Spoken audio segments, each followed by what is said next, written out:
Good morning, students. Welcome to our social science class. So in the previous class, we discussed about the ancient civilization of India, that is Indus Valley civilization. So in that, we discussed about the town planning, even the social life, and even the fall of that, or the the decline of the town, how Harappan civilization was declined and everything. Okay. Today we are going to discuss about the Vedic age. Okay, especially the Aryans. The Aryans, they are the original people. They compiled the Vedas. What we are going to study about Vedas, we are having 4 Vedic literatures. In that, the Aryans are the main persons. They compiled the Vedas. ಏನು ನಮ್ಮಲ್ಲಿರುವಂಥ ವೇದಗಳೇನಿದ್ದಾವೆ ಆ ವೇದಗಳಿಗೆ ಕಾರಣಕರ್ತರು ಯಾರು ಅಂದರೆ Aryans. So who are they? Aryans ಅಂತ ನಾವೇನು ಹೇಳ್ತಾ ಇದ್ದೀವಿ, ಅವರು ಯಾರು? So Aryans are they are not basically they are Indians. ಅವರು ನಮ್ಮ ಭಾರತದ ಮೂಲ ಪುರುಷರು ಅಲ್ಲ. Especially the Aryans they came from Indian that is situated in Ural mountains, especially that Indo-European civilization. The Aryans basically they belong to Indo-European civilization, especially Russia. They came from Russian Ural mountains slopes. ಆ ಒಂದು ರಷ್ಯಾದಲ್ಲಿ ಬರುವಂತಹ ಯುರೋಲ್ mountain ಅನ್ನುವಂಥ ಏನು ಗುಡ್ಡಗಾಡು ಪ್ರದೇಶ ಇದೆ, ಆ ಪ್ರದೇಶದಿಂದ ಬಂದಂತಹ ಜನ. They came from that place and they entered to Central Asia through Iran and they entered to Punjab via Afghanistan. So day by day in searching of grassland, maybe searching of water resource areas, whatever. ಏನೋ ಅಲ್ಲಿ ಇರೋಲ್ ಮೌಂಟೇನ್ಸಲ್ಲಿ ಅವ್ರಿಗೇನೋ ತೊಂದರೆ ಆಗಿದೆ, ಹಾಗಾಗಿ ಅವರು ಬೇರೆ ಒಳ್ಳೊಳ್ಳೆ ಪ್ರದೇಶಗಳನ್ನು search ಮಾಡಿಕೊಂಡು ವಯಾ ಸೆಂಟ್ರಲ್ ಏಷ್ಯಾದಿಂದ ಏನು ಇರಾನ್ ಪ್ಲಾಟ್ಯೂಸಿಗೆ ಬರ್ತಾರೆ, ಅಲ್ಲಿಂದ ನಮ್ಮ ಭಾರತಕ್ಕೆ ವಯಾ ಅಫ್ಘಾನಿಸ್ತಾನದಿಂದ ಆರ್ಯನ್ಸ್ ಬರ್ತಾರೆ. And these information we are going to get from the book that is written by B.K. Ghosh, one of the Indian historian. ಹೇಗೆ ಆರ್ಯನ್ಸ್ ಭಾರತಕ್ಕೆ ಬಂದರು ಅನ್ನೋದ್ರ ಬಗ್ಗೆ ನಮಗೆ ಸಿಗುವಂಥ ಮಾಹಿತಿ ಇನ್ B.K. ಘೋಷ್ ಬರೆದಿರುವಂತಹ ಬುಕ್ ಭಾರತೀಯ ವಿದ್ಯಾಪ್ರಸಾರಣದಲ್ಲಿ ದೇ ಮೆನ್ಷನ್ಡ್ ಎವ್ರಿಥಿಂಗ್. ಸೊ ಆ ಒಂದು what the Vedic age are the Aryans life that belongs to 1500 years to 1000 BC. That is considered as a Vedic age. Okay, 1500 to 700 BC. That is considered as a Vedic age. In that we are going to divide into 2 parts. 1500 to 1000 years that is considered as a Rigveda. ಅರ್ಥ ಮಾಡ್ಕೋಬೇಕು.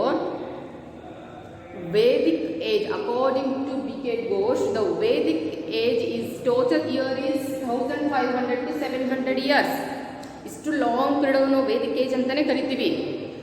But in that we are again divided into 2 parts, that is 1500 to 1000 that is considered as a pre-Rigveda period, early Rigveda period, and 1000 to 700 is considered as a post-Rigvedic. ಅಂದರೆ 2 ಭಾಗವನ್ನು ಮಾಡ್ತಾ ಇದ್ದೀವಿ ನಾವು.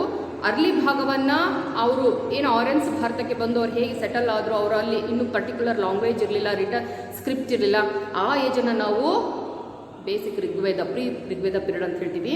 And 1000 to 700 BC ಇದೆ, ಅದನ್ನು post ರಿಗ್ವೇದ period. ಅಂದರೆ ಸ್ವಲ್ಪ ಅವರಲ್ಲಿ ಡೆವಲಪ್ ಆಯಿತು, ಸ್ಕ್ರಿಪ್ಟ್ ಡೆವಲಪ್ ಆಯಿತು, ಲ್ಯಾಂಗ್ವೇಜ್ ಡೆವಲಪ್ ಆಯಿತು, economic life, even social life ಎಲ್ಲವೂ ಸಹ ಬದಲಾವಣೆ ಆಯಿತು.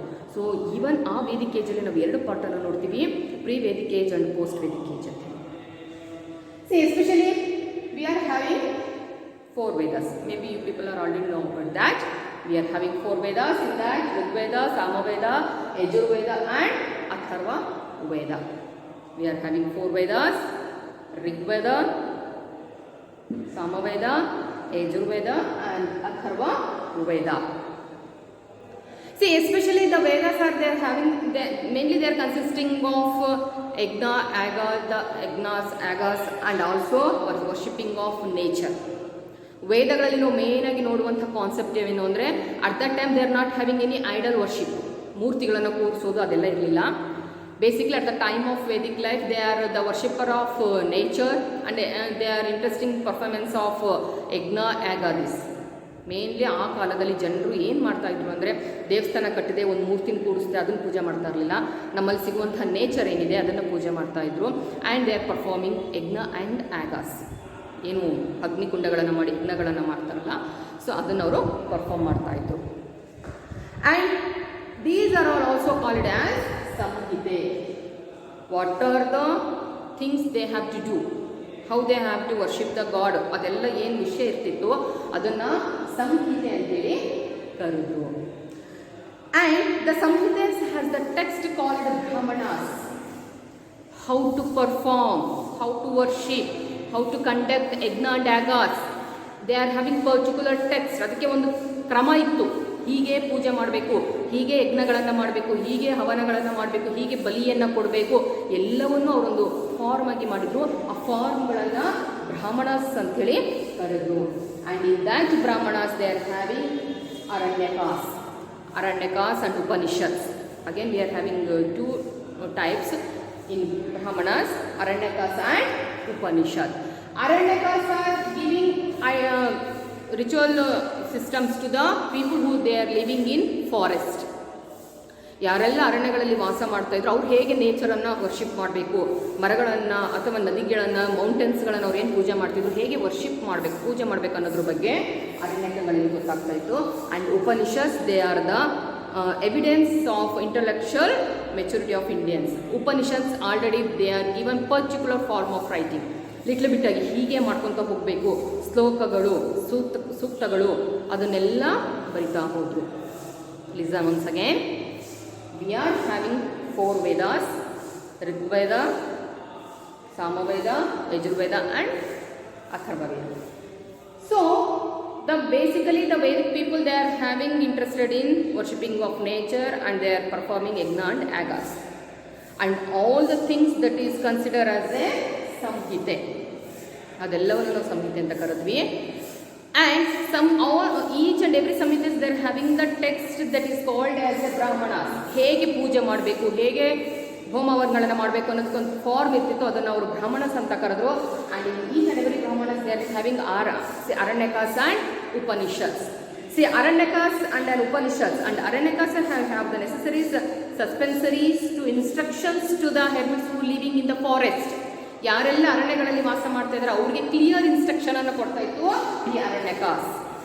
And Upanishads they are having the evidence to the intellectual maturity of the Indian civilisation. ಭಾರತೀಯರ ಒಂದು ಪ್ರೌಢತೆಯನ್ನು ಉಪನಿಷತ್ತುಗಳಲ್ಲಿ ನಾವು ನೋಡ್ಬೋದು. Okay, let's discuss about Rigveda. Rigveda is the first among of all Vedas. ಇಲ್ಲಿ ನಾವು ಏನು 4 Vedas ಅನ್ನು ನೋಡ್ತೀವಿ. Among 4 Vedas, the Rigveda is the first, or that is the stepstone of the Vedic life. ಆ ವೇದಗಳ ಲೈಫಿಗೆ ಈ ಒಂದು ಋಗ್ವೇದ ಅನ್ನೋದು ಒಂದು ಸ್ಟೆಪ್ ಸ್ಟೋನ್ ಇದ್ದ ಹಾಗೆ. And the language used at that time basically of the Ural Mountain people. ಅವಾಗ ಪರ್ಟಿಕ್ಯುಲರ್ಗೆ Indian languages ಅವ್ರ ಹತ್ರ ಇರ್ತಾರಲ್ಲ, because they are migrated to India and they are started using of that languages only. And especially the Rigveda that is has 1028 suktas. Rigveda at that time they are not having particular Indian languages because that is influenced by the Russian languages, especially the Ural Mountains ಜನಾಂಗದ ಭಾಷೆಯಲ್ಲಿ influence ಆಗಿತ್ತು. And ಆ ವೇನಲ್ಲಿ ಅವರು ಒಂದು ಸ್ಕ್ರಿಪ್ಟ್ಗಳನ್ನು ಮತ್ತು ಇದನ್ನು use ಮಾಡಿದರು.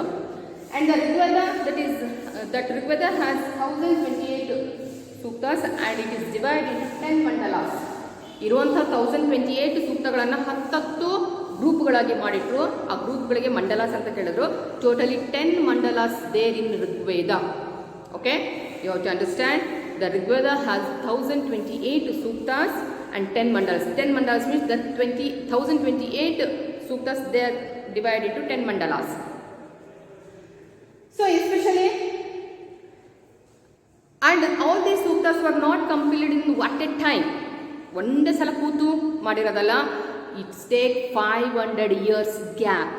So 1028 suktas, it is not written in a single time or a particular time. It's take 500 years gap.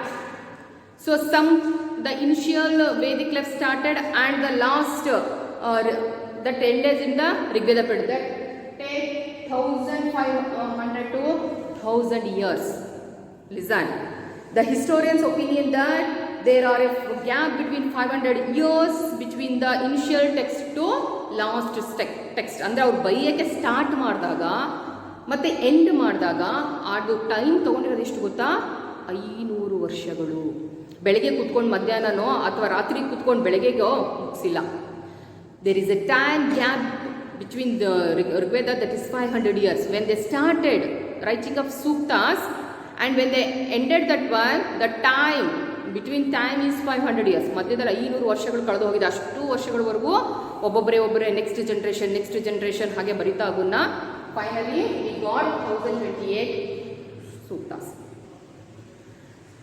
And next, the language used in Rigveda that belongs to Indo-European family. I already told that language which was used in Rigveda period, that is belongs to basically they belongs to Indo-European, basically Russian people. That's why that language was influenced in this period. And geographically discussed that the Rigveda extended from Afghanistan's Hindu Kush mountains to the Doab areas of Ganga and Yamuna. ಎಲ್ಲಿ expand ಆಗಿತ್ತು ಆ ಋಗ್ವೇದ ಅನ್ನೋದು? ಅಫ್ಘಾನಿಸ್ತಾನದ Hindu Kush mountain ಇಂದ ಇಲ್ಲಿ ಭಾರತದಕ್ಕೆ ಸೇರುವಂತಹ ಗಂಗಾ ಯಮುನಾ ನದಿಯ Doab area ಏನಿತ್ತು ಆ ಏರಿಯಾಗಳಲ್ಲಿ ಅದು ಫಸ್ಟ್ ಋಗ್ವೇದ ಎಕ್ಸ್ಟ್ಯಾಂಡ್ ಆಯಿತು. And especially from Kashmir to Sindh in the northern boundaries. ಕಾಶ್ಮೀರದಿಂದ ಸಿಂಧ್ ಪ್ರಾಂತದವರೆಗೆ ಆ ಒಂದು ಋಗ್ವೇದದ ಪೀರಿಯಡು ಸ್ಟಾರ್ಟ್ ಆಯಿತು. ಅರ್ಥ ಮಾಡ್ಕೊಳ್ಳಿ, it belongs to north India. South ಇಂಡಿಯಾದ ಕಡೆ ಇನ್ನೂ ಆರ್ಯನ್ಸ್ ಬಂದಿರಲಿಲ್ಲ. ಹಾಗಾಗಿ ಆರ್ಯನ್ಗಳ ಪ್ರಭಾವ ಜಾಸ್ತಿ ನಾವು ಎಲ್ಲಿ ನೋಡ್ತೀವಿ ಅಂದರೆ ಭಾರತದಲ್ಲಿ ನಾರ್ತ್ ಇಂಡಿಯಾದಲ್ಲಿ ಉತ್ತರ ಪ್ರದೇಶ್, ಏನು ಪಂಜಾಬ್, ದೆಹಲಿ, ಆಮೇಲೆ ಏನು ನಾರ್ತ್ ಇಂಡಿಯನ್ ಹರಿಯಾಣ, ಆಮೇಲೆ ನಾರ್ತ್ ಇಂಡಿಯನ್ ಸ್ಟೇಟ್ಗಳು ಬರುತ್ತೆ, ಅಲ್ಲಿ ನಾವು ಆರ್ಯನ್ಗಳ ಪ್ರಭಾವವನ್ನು ನೋಡ್ತೀವಿ. ಓಕೆ, ಸೊ ನೆಕ್ಸ್ಟ್ ಇದು ಕಾನ್ಸೆಪ್ಟ್ ಅರ್ಥ ಆಯ್ತಲ್ಲ.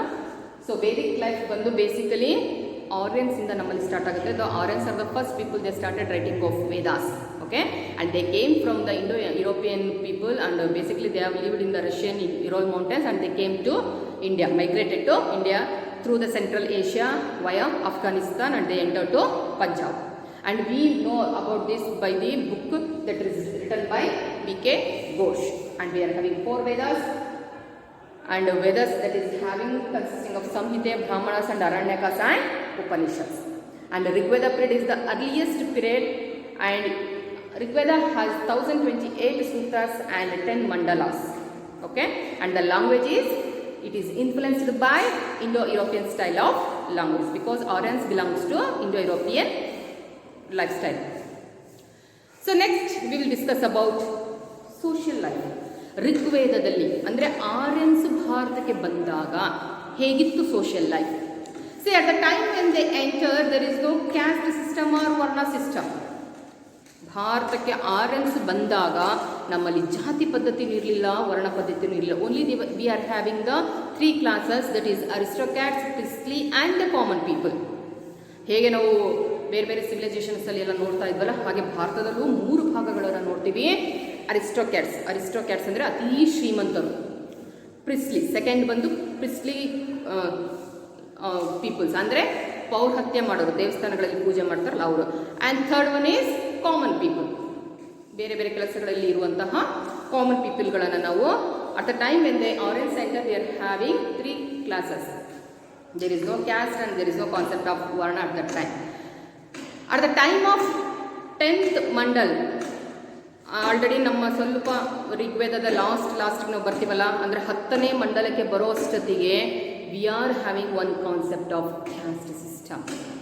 Listen, see, we are having the concept that emerging of social system, and that appearance in the 10th mandala of Rigveda. 10ನೇ ಮಂಡಲಕ್ಕೆ ನಾವು ಬರುವಾಗ ಸ್ವಲ್ಪ ಕ್ಯಾಸ್ಟ್ ಸಿಸ್ಟಮಿನ ಬಗ್ಗೆ ಮಾಹಿತಿ ಸಿಗುತ್ತೆ. See, according to that, the God created one person, especially in ಪುರುಷ ಸೂಕ್ತ. ಆ ಒಂದು ಪುರುಷ ಸೂಕ್ತ ಅನ್ನುವಂಥ ಒಂದು ಕಾನ್ಸೆಪ್ಟಲ್ಲಿ ನಮಗೆ ಕ್ಯಾಸ್ಟ್ ಸಿಸ್ಟಮ್ ಸಿಗುತ್ತೆ. And that according to the Rigveda, the God created one Adipurush, ಒಬ್ಬ ಮೂಲ ಪುರುಷನನ್ನು ದೇವರು ಸೃಷ್ಟಿ ಮಾಡ್ತಾನೆ. ಆ ಮೂಲ ಪುರುಷನಿಂದ ಯಾರೆಲ್ಲ ಬಂದರು, and that means the mouth of that Adipurusha, that who came from mouth of Adipurusha, those are called as a Brahmanas. ಅರ್ಥ ಆಗ್ತಿದೆನಾ? ದೇವರು ಏನು ಮಾಡ್ದು ಅಂದರೆ ಒಬ್ಬ ಆದಿಪುರುಷ ಅನ್ನೋನನ್ನು ಸೃಷ್ಟಿ ಮಾಡ್ದ. ಆ ಆದಿಪುರುಷನ ಬಾಯಿಂದ ಯಾರೆಲ್ಲ ಬಂದರು ಅವರನ್ನು ಬ್ರಾಹ್ಮಣಸ್ ಅಂತ ಹೇಳಿ ಕರೆದ್ರು. who came from shoulders, they are considered as the Kshatriyas, and who they came from the thigh of that Adipurush, they are declared as the Vaishyas, and who came from the feet of Adipurusha, they declared as a Shudras. This is the concept of caste system. Okay, ಹೇಗೆ ನಮ್ಮಲ್ಲಿ ಜಾತಿಗಳು ಹುಟ್ಟು ಅನ್ನೋದಕ್ಕೆ so ಋಗ್ವೇದದ 10ನೇ ಮಂಡಲ ಏನು ಪುರುಷ ಸೂಕ್ತ ಅಂತ ನಾವು ಕರಿತೀವಿ, ಅದರಲ್ಲಿ ಒಂದು ಡೆಫಿನೇಷನ್ ಇದೆ. ಏನು, ದೇವರು ಒಬ್ಬ ವ್ಯಕ್ತಿಯನ್ನು ಸೃಷ್ಟಿ ಮಾಡಿದ ಆದಿಪುರುಷ ಅನ್ನೋನ್ನ, ಆ ಆದಿಪುರುಷನ ಬಾಲಿಂದ ಯಾರೆಲ್ಲ ಬಂದರು ಅವರನ್ನು ಬ್ರಾಹ್ಮಣಸ್ ಅಂತ ಹೇಳಿ ಕರೆದು. ಬ್ರಾಹ್ಮಣಗಳು ಬರೀ ಮಂತ್ರಗಳನ್ನು ಹೇಳೋದು, ಪೂಜೆಯನ್ನು ಮಾಡೋದು, ದೇವ್ರನ್ನ ಹೋಲಿಸ್ಕೊಳ್ಳೋದು, ಆ ಕೆಲಸದಲ್ಲಿ ಬ್ಯುಸಿ ಆಗಿಬಿಡ್ತಾರೆ. ಆ ಕ್ಷತ್ರಿಯ ಶೋಲ್ಡರ್ಸಿಂದ, ಆ ಆದಿಪುರುಷನ ಶೋಲ್ಡರ್ಸ್ ಅಂದರೆ it's A symbol of victory ಅಥವಾ ವಾರ್. ಯಾರಿಗೆಲ್ಲ ಶಕ್ತಿ ಇರುತ್ತೆ ಆ ಶೋಲ್ಡರ್ಸಿಂದ ಯಾರು ಬಂದರು ಅವರನ್ನು ಕ್ಷತ್ರಿಯಾಸ್ ಅಂತ ಹೇಳಿ ಕರೆದ್ರು. ಥೈ, ಕುತ್ಕೊಂಡು ಯಾರು ವ್ಯಾಪಾರ ಮಾಡ್ತಾರಲ್ವ, ಥೈ ಅಂತಂದರೆ ತೊಡೆಗಳು. ಸೊ ಕುತ್ಕೊಂಡು ವ್ಯಾಪಾರ ಮಾಡ್ತಾರಲ್ಲ ಅವರನ್ನು ವೈಶ್ಯಾಸ್ ಅಂತ ಕರೆದ್ರು. ಅಂದರೆ ಆ ಆದಿಪುರುಷನ ತೊಡೆಗಳಿಂದ ಯಾರು ಹೊರಗಡೆ ಬಂದರು ಅವರನ್ನು ವೈಶ್ಯಾಸ್ ಅಂತ ಕರೆದ್ರು. ಆ ಆದಿಪುರುಷನ ಪಾದ, ಕಾಲು ಅಂತ ಹೇಳ್ತೀವಲ್ಲ ಪಾದ, ಆ ಪಾದದಿಂದ ಯಾರು ಹೊರಗಡೆ ಬಂದರು ಅವರನ್ನು ಶೂದ್ರಾಸ್ ಅಂತ ಹೇಳಿ ಕರೆದ್ರು. ಹೀಗೆ ನಮ್ಮಲ್ಲಿ ಕ್ಯಾಸ್ಟ್ ಸಿಸ್ಟಮ್ ಸ್ಟಾರ್ಟ್ ಆಯಿತು. Especially the fourth varna, that is Shudras. Basically they came during the stage of Rigveda itself. Aryans, they defeated the Adimanas of Dasyas and even Panis. ಅಂದರೆ ಆರ್ಯನ್ಸ್ ಏನು ಭಾರತಕ್ಕೆ ಬಂದರು, ಆ ಟ್ರೈಬಲ್ ಪೀಪಲನ್ನು, ಯಾರೆಲ್ಲ ಅರಣ್ಯಗಳಲ್ಲಿ ವಾಸ ಮಾಡ್ತಿದ್ರಲ್ಲ ಆ ಟ್ರೈಬಲ್ ಪೀಪಲ್ಗಳನ್ನು ಸೋಲಿಸ್ತಾರೆ, ಅವರನ್ನು ತಮ್ಮ ಸೇವಕರನ್ನಾಗಿ ಮಾಡ್ಕೊಳ್ತಾರೆ. This is the concept of Shudras. Who came to India, Aryans, when they came to India, they started defeating of the tribal people who they are living in the forest areas, especially Dasas, Panis and Dasyus. When they defeated, they captured the people and they made them as a slaves, and they even plundered the wealth of Dutch people, and like that the class discrimination also started. And that is the rule that the captured people, they become as the slaves of the upper 3 classes. ಏನು ಆರ್ಯನ್ಸ್ಗಳು ಆ ಅರಣ್ಯದಲ್ಲಿ ವಾಸ ಮಾಡ್ತಿದ್ದಂತಹ ಕಾಡು ಜನಗಳನ್ನು ಸೋಲಿಸಿ ಅವರನ್ನು ಸೆರೆಯಾಗಿ ತೊಗೊಂಡ್ಬರ್ತಾರಲ್ಲ ಅವರನ್ನು ಸ್ಲೇವ್ಸ್ ಆಗಿ ಮಾಡಿಕೊಂಡ್ರು. ಈ 3 ಏನು ಅಪ್ಪರ್ ಕ್ಯಾಲ್ಗೆ ಏನಿದ್ದಾರೆ ಇವರು ಮನೆಗಳಲ್ಲಿ ಕೆಲಸ ಮಾಡಬೇಕು. And these 3 people are having the rights of they are having the property rights, and they can hold the land and everything. They can purchase the gold, or they can hold the land, and they are having the property right. But the Shudras are not having any kind of rights of property. Only they are the servers of these 3 classes. ಅರ್ಥ ಆಗ್ತಿದೆನಾ? ಶೂದ್ರಸ್ ಅಂತ ಏನಿದ್ದಾರೆ ಅರಣ್ಯದಲ್ಲಿ ವಾಸ ಮಾಡ್ತಿದ್ದಂಥ ಜನರನ್ನ Aryans ಏನು ಮಾಡ್ತಾರೆ, ಸೋಲಿಸ್ಬಿಟ್ಟು ಅವ್ರನ್ನ ಎಳ್ಕೊಂಬಂದು ಅವರ ಮನೆಗಳಲ್ಲಿ ಕೆಲಸಕ್ಕಿಟ್ಕೊಳ್ತಾರೆ.